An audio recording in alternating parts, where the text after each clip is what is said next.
Preview.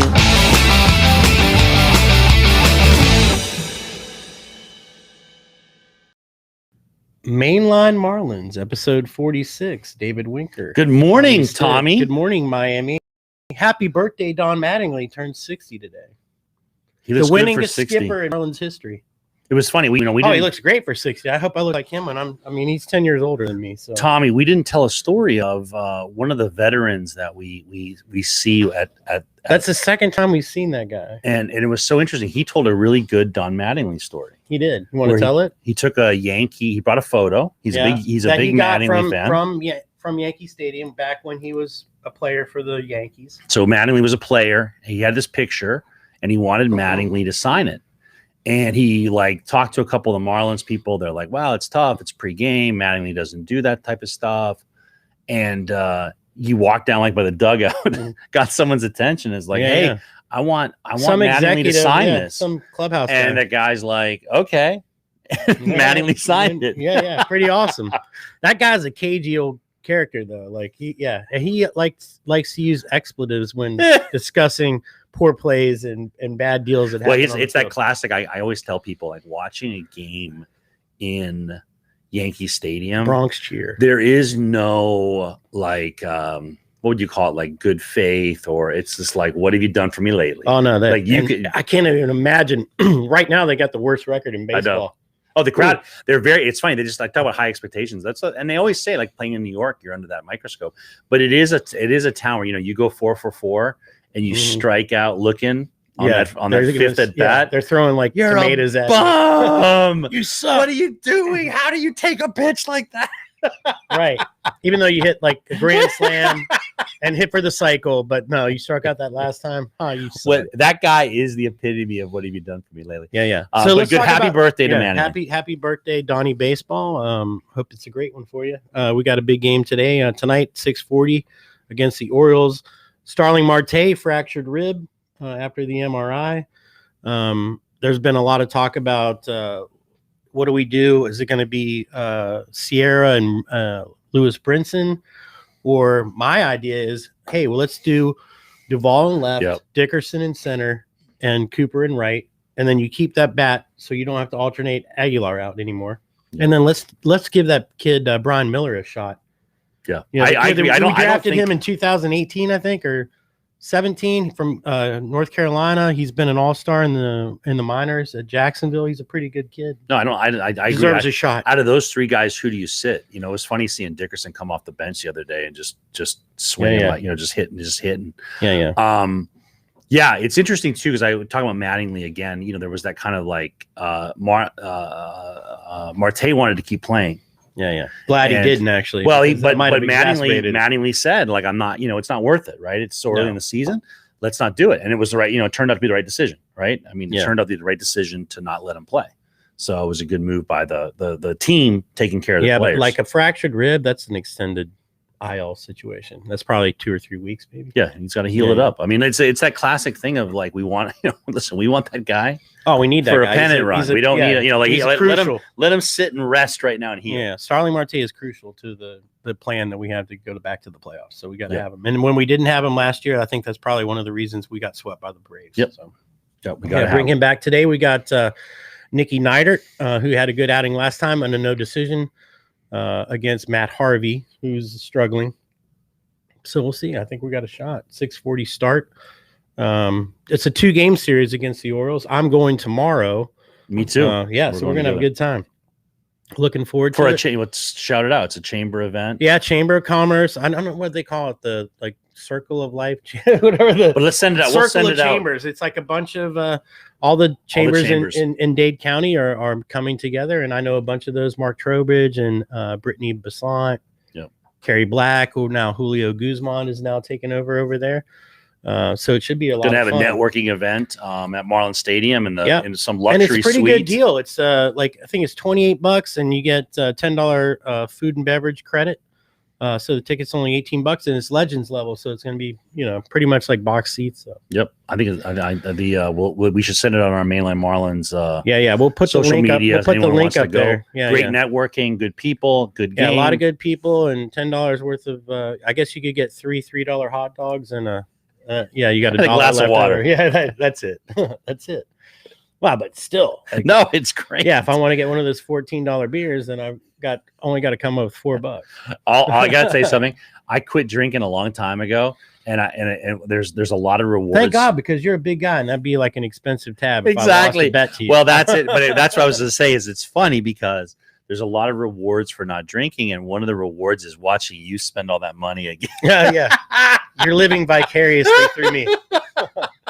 Yeah. Oh, you idiot. Look at that. You just spent $14 for a beer. $14 for a can of beer. Yeah. But, ridiculous. At least it's like 16 ounces. But you're having a better time at the 32 games than I am. So it's all. I don't know about that. Out. I think it's pretty much we're having a good time no matter what. So looking forward to tonight's game against the O's. So let's talk about some league stuff right now. It's I haven't seen any statistics. Everyone, I think it's a post hangover. Everyone's loving their baseball right now. Yeah. You know, we're happy baseball's out there. And a little bit of this return to normalcy. You know, I got to tell you something. It's been good for your and I mental health to go to these games. Yeah. I think it's like a reinforcement that things are going to get better. Mm-hmm. It was interesting because I sent a picture when we were there Friday night to some friends of mine on a soccer thread, like a World Cup thread that I have with a bunch of attorneys I work with in Latin America. And they, one of the reactions was like, what? You're at the stadium, yeah, man. But they're locked down, like Latin America, they're not getting to go to stadiums and stuff. And so it made me think of how lucky we are with these vaccine rollouts. I mean, there is no vaccine. And I got my first shot on Saturday. Yes. So I got to wait till, I think my next one's May 8th. So I'll be fully, it's ready funny to because go to Mars or wherever they let me go. I was telling someone the other day when we were in Texas, they're just kind of starting to get their shots. They're a little bit behind us. Oh, but no, look, the baseball stadium's full. Exactly. 100% capacity. It was funny because I was telling them that in Miami, at least, I don't know about the rest of Florida, but in Miami, everyone I know that wants the vaccine has it at the time, except Tommy Stitt. And Tommy Stitt only doesn't have it because he works nonstop. Yeah, they don't have it. Yeah, there are no breaks. Actually, breaks. I went to get the Johnson & Johnson, and that was the day they paused it. They paused it. Like the only morning I had off in like the last 365 days. Yeah, they were ready to pause. They were ready to. It was not in the. It was not in the. They were ready to clog you up full of blood clots. Full of blood clots, or whatever you get. Listen, the 1 in 10 million chance. 7 out of 7 million. I'm willing to bet on that. Like that's a lottery ticket I didn't buy. Like, I'm willing to take that risk. I've seen you. I've seen your body in action. I've seen you take the liquids in, take them out. I'm not worried about you clogging. You're well. Yeah. You're well hydrated. Yeah. I'm definitely mostly fluid. There we go. All right, birds tonight. Let's go crush those birds. I loved. I had to laugh today. I saw on Twitter. I don't know who it was or what the context was, and they just had the Oriole flipped upside down.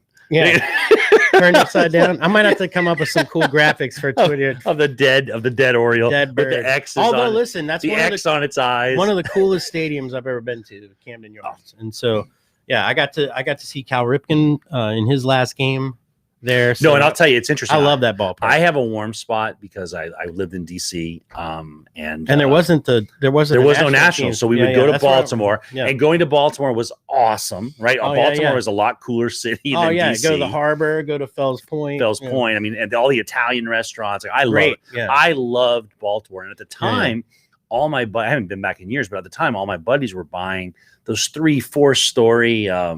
What do they call them? The apartments that are right next to them. Yeah. Those are sweet. You would go and it would, you'd be like, oh my God, this is so awesome. And then they were just dealing drugs, like right in the front steps of their house. It was rough. Right. As opposed to like selling bushels of crabs.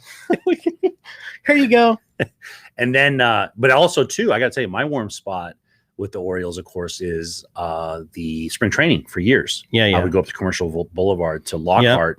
And watch them there. And my cousin worked for the Frederick Keys, their double or single A affiliate down in Frederick. Pretty cool stadium there too. They built a mini Camden Yards. It's all the iron and brick and everything. It's pretty cool. But it is interesting. I mean, the Orioles have sucked for so long. Like that's big time. As we think about, I saw someone.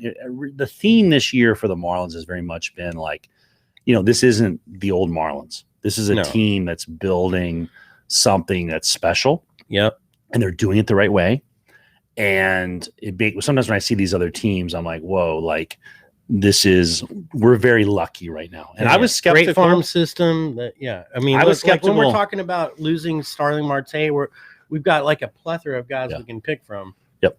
And now I think it's just about where do we want to have these guys mature before we bring them up, you know? And I think that's kind of a roll of the dice to see what happens. But we got guys like JJ Bleday. We got some really good guys in the minors that can come up and step up and start hitting home runs. Not to second guess any of this, but when you have somebody like Jazz Chisholm, it's like, you know, that is not the traditional model. Like that guy should be down in AAA, come up at the end of the season, and it's an interesting problem. It's like, you know, the Canes football is always they say that those amazing teams were built on this idea of like we're putting the best player on the field. Yeah.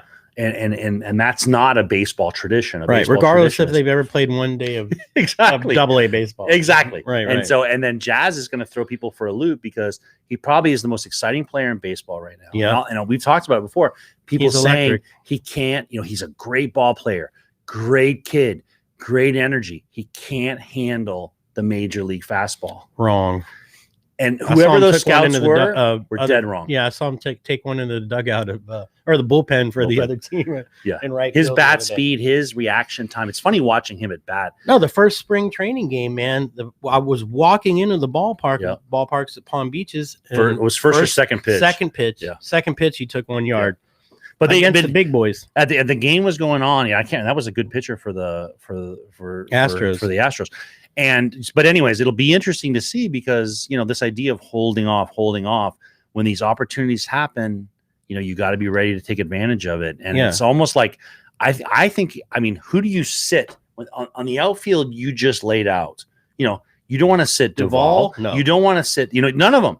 No. You don't want to sit them. Listen, it was Cooper alternating in and out at first base or taking a stab at right field. And then you got to have Dickerson out. That's what I'm saying. You don't want to sit any of them. No. But then you also want to give a chance to these, you know, again, this is like the plethora of riches we have right now. But I think we're going to do what you said. Right now, we've got the players that are ready to go. And then you got to let Brian Miller maybe have an audition or JJ Bleday. Let those guys have some big league at bats and see what it's really like and see if they can handle it. Yep. Right now. So happy birthday, Donnie Baseball. Thanks for tuning in. Episode 46. Denise, you're the best. Denise, thank you. Flip the M. Preview.